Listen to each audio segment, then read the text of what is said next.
maa ngi leen di nuyu yéen ñëpp di wax ne excellent ak jàmm ci chaîne YouTube bi di Kàllaamay informatique tey dama leen a bëggoon a wan nan ngeen mën a ajouter texte aléatoire nag mooy moo ko waxee mooy texte boo xam ne nii maanaam système bi moo koy créer bu ngeen tàppee benn commande boo xam ne nii commande bu simple la après dinaa leen wan commande yi nga xam ne mu ngeen di soxla pour bu ngeen bëggee maanaam texte boo xam ne day da ngeen koy am ci seen ci lu mel ne Microsoft Word. De façon très rapide daal léegi pour ma wan leen loolu nag da ngeen di ñëw ci page bi topp ci présentation bi ñaari commande comme ni ma ko bindee fii 2 commandes pour réaliser ça léegi ñaari commande yooyu commande bu njëkk bi ñu ngi ko wooyee lorem maanaam da ngay bind égal def lorem def ñaari parenthèse yi nii parenthèse ouvert ak parenthèse fermée. léegi lii boo ko defee dafa lay jox benn texte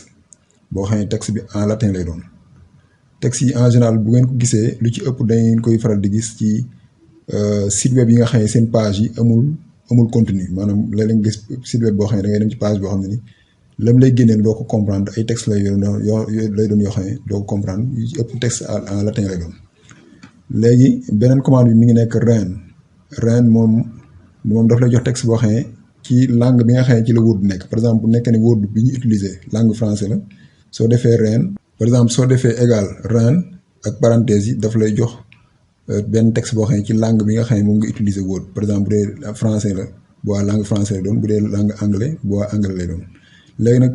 pour moom nan dem ci application Word bi moo leen ko comme ça ngeen gën ko comprendre léegi dañuy njëkk a démarrer ci commande bii di lorem da ngay def boo bëggee créer texte bi da ngay def égal. après nga def lorem comme ni ngeen gis ni nga bind lorem après nga def parenthèse après nga bës entrée bouton entrée bi gis nga ni automatiquement boo ko defee gis nga texte de apparaître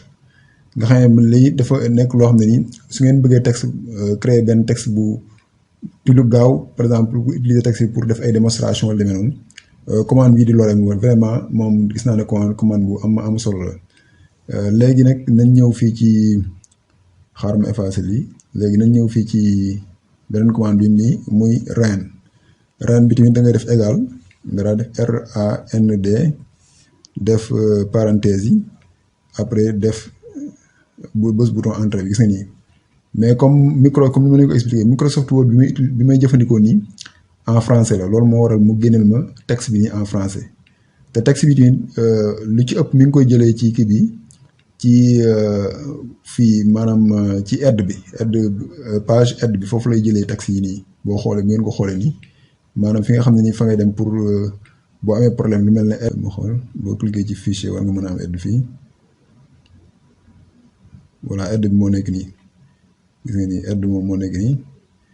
léegi je pense que kii bi foofu lay jëlee kii bi nu mu tuddati foofu lay jëlee texte bi mooy boo utiliser commande bi ñuy wax ren foofu la koy jëlee quoi léegi nag am na beneen aspect bu ci nekk boo xam ne tamit bind ma ko ci présentation mais naa leen ko wan nii pour ngeen gën koo comprendre woon tamit par exemple bu nekkee ne par exemple ren bii nii am na ay paramètres yu muy mën a jël par exemple soo defee fii ci biir parenthèse yi par exemple imagine na def 3 soo def nan def attention par exemple fii ci biir parenthèse yi nañ fi def 3 loolu li muy signifié mooy dañuy wax commande bii di ren na créer 3 paragraphes gis nga ni boo cliquer da nga gis nii ne 3 paragraphes la créer premier paragraphe baa ngi nii deuxième paragraphe bi troisième paragraphe léegi soo neexee tamit soo ko changé fi bu ñu defoon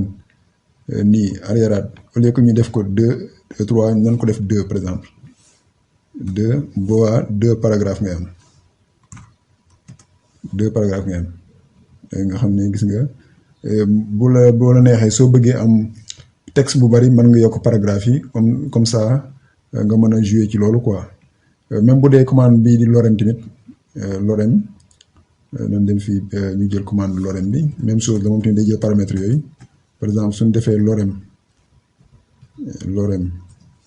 après def parenthèse def par exemple 3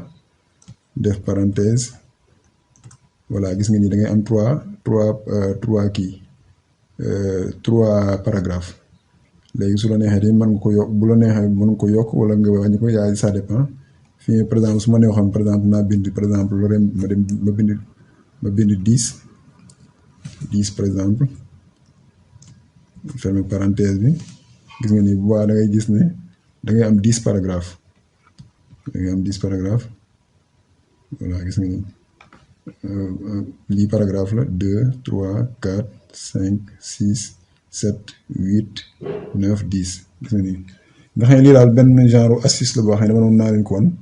pour ñi nga xam ne ni dañuy bëgg am benn texte ci lu gaaw ci seen application Microsoft Word ñaari commandes yi dana leen mën a jàppale ci loolu daal di wax ne loolu laa leen bëggoon indi comme information ci vidéo bi di leen jaajëfal ñëpp.